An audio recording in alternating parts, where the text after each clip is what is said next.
Think about the last time someone questioned your decision. Maybe it was why you couldn't make it to dinner, why you took a job, why you ended a relationship. And what did you do? You explained yourself, in detail.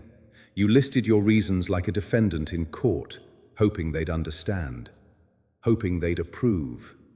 That was your first mistake. Because the moment you started explaining, you surrendered your power. You didn't just answer their question, you validated their right to judge you. You turned yourself into a subordinate, and they became your authority. This video will teach you why explanation is psychological submission and how to break free from this trap before it destroys your credibility forever. Let's get something clear right now. In any conversation, there are only two positions: authority and subordinate. The person asking why is claiming authority. The person answering because is accepting subordination. When someone demands an explanation from you, they are not asking for information. They are testing your frame. They want to see if you'll bend, if you'll justify yourself, if you'll submit. And when you do, you confirm their dominance. This is what I call the authority trap. Here's how it works. Authority doesn't want your reasons, it wants your compliance. It wants to see you scramble for approval. It wants to watch you prove that you believe your choices require validation. Think about it.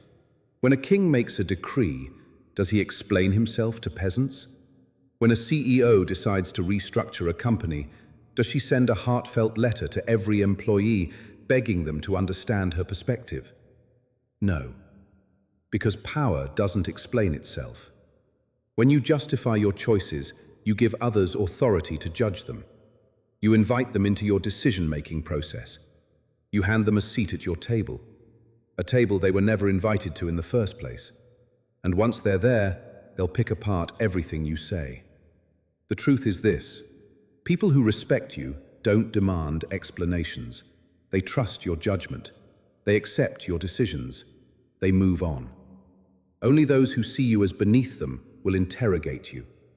So when you comply with their demand for an explanation, you're not being polite.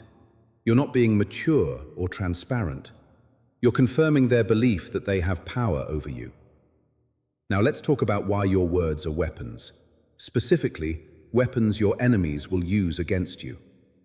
Every time you explain yourself, you hand over information, details, context, vulnerabilities. And here's what they do with it. They twist it. They find inconsistencies. They attack the weakest part of your reasoning and make you defend that. Then they attack your defense, and on until you're exhausted and they've dismantled you completely. This is the information trap. Words are ammunition, and when you over-explain, you're loading the gun and handing it to your opponent. Let me give you an example. You tell your boss you can't work this weekend because you have a family commitment, you're behind on personal projects, and you need rest for your mental health. What happens? They zero in on one piece. Well, can't your family commitment be rescheduled? And aren't you always talking about being productive? Maybe you should manage your time better. Now you're defending your time management, your family, your mental health, all because you gave them too much. If you'd simply said, "I'm not available this weekend," and left it there, they'd have nothing to attack. The conversation ends. You retain control. Here's a Machiavellian truth. Mystery maintains power, while explanation destroys it. The less people know about your reasoning, the less they can challenge it. The more you reveal, the more threads they can pull to unravel you. Every detail you offer is a loose thread. Stop handing people scissors. Here's something most people don't realize. Explaining yourself makes you look guilty, even when you're innocent. Why? Because explanation implies doubt. When you rush to justify your actions, you signal that even you aren't confident in your choices. You're seeking external validation because you don't trust your own judgment. And people can smell that insecurity from a mile away. Think about a child who gets caught doing something wrong. What do? They over-explain. They pile on excuses. They trip over their own words trying to make it make sense. Now think about someone who is truly confident in their decision. What do? They state it, and then they stop talking. No defense, no justification, no pleading, just certainty. The moment you start defending yourself, you've already surrendered your authority. You've signaled that you believe your actions require approval from someone else. And once you do that, respect is gone. Here's the brutal reality. Guilty people explain. Innocent people with power don't. When you know you're right, you don't need to convince anyone. You simply act. And if others have a problem with it, that's their burden to carry, not yours. Over-explanation is the language of the insecure. Silence is the language of kings. There's a concept in psychology called JADE. It stands for justify, argue, defend, explain. These are the 4 behaviors that destroy your power in any interaction, and you need to stop doing all of them immediately.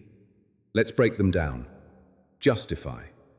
This is when you try to prove your decision was the right one. But here's the thing. Your life doesn't require a thesis defense. You don't owe anyone a logical breakdown of why you chose what you chose. Argue. This is when you engage with criticism and try to win the debate. But here's the truth. You can't win an argument with someone who's already decided you're wrong. All you do is waste energy and validate their position that your choice is up for debate. Defend. This is when you protect your decision from attack. But defense implies there's something to defend against. It implies vulnerability. The moment you defend, you've already lost the frame. Explain. This is the most common trap. You think you're being mature, clear, and reasonable, but all you're doing is handing over control. Explanation is an invitation for judgment. Stop jading. When someone challenges you, you have one move: acknowledge and move on. I've made my decision. That's not going to work for me. I'm not available. No reasons, no debates, no justifications, just certainty. Now let's talk about the difference between a weak man and a Machiavellian operator. A weak man asks for permission. A Machiavellian operator announces his decisions. Let me show you the difference. Weak man. Hey, I'm really sorry, but I don't think I can make it to your event this weekend. I've got this thing I need to finish, and I'm also feeling kind of burnt out, and I just think it would be better if I stayed home. I hope you understand. Let me know if you're upset. Machiavellian operator. I won't be there this weekend. See the difference? The weak man is begging to be understood. He's offering up his reasoning like a sacrifice, hoping it will appease the other person. He's putting his decision on trial. The operator states his reality and moves on. No apology, no justification, no uncertainty. He doesn't ask if it's okay, he informs. Here's another example. Weak man. I've been thinking a lot about this, and I feel like maybe we should take a break. It's not you, it's just that I've been struggling with some personal stuff, and I don't think I'm in the right headspace for a relationship right now. I really hope we can still be friends. Machiavellian operator. This relationship is over. One is negotiating, the other is commanding. Authority announces decisions. It doesn't rationalize them. When you announce, you communicate certainty. You communicate that this is not up for debate. You communicate that you are the architect of your own life, and others can either accept it or step aside. That's power. Now let's talk about your most underrated weapon, silence. Most people are terrified of silence. They feel the need to fill every gap with words, explanations, reassurances. But silence is not weakness. Silence is aggression. When you refuse to explain yourself and let the silence sit, something powerful happens. The other person is forced to deal with their own discomfort. They have to fill the void, and in doing so, they reveal their insecurities, their manipulations, their need for control. Meanwhile, you remain unmoved. Let me give you a scenario. Someone says, "Why didn't you come to my party?" Weak response. "Oh my God, I'm so sorry. I had this thing and then another thing came up and I was just so exhausted and..." Powerful response. "I wasn't available." Then silence. They might push. "What do you mean you weren't available? What was so important?" You. "I had other priorities."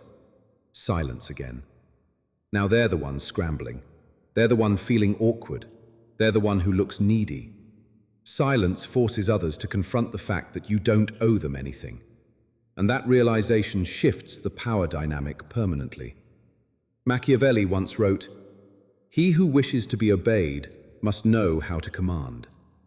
And commanding starts with one thing: controlling your own tongue. Power is not about dominating others. It's about mastering yourself, your impulses, your need for approval, your addiction to being understood. The man who cannot stop explaining himself is a slave to validation. The man who can stand firm in his decisions without justification is free. Your words are not tools of connection when you're dealing with people who don't respect you. They're tools of subordination. So stop giving them away. Master your mouth. Master your life. So here's your mission. The next time someone demands an explanation from you, don't give it. Announce your decision and let the silence do the rest. Watch how quickly the power shifts. Watch how quickly they back down. Watch how quickly they realize you're not someone they can control. If this resonated with you, drop a comment right now that says, "I do not explain, I command." Let that be your new identity. And if you want more strategies like this, real, ruthless, and effective, subscribe and hit the bell. Because nice guys finish last, and you're done being nice.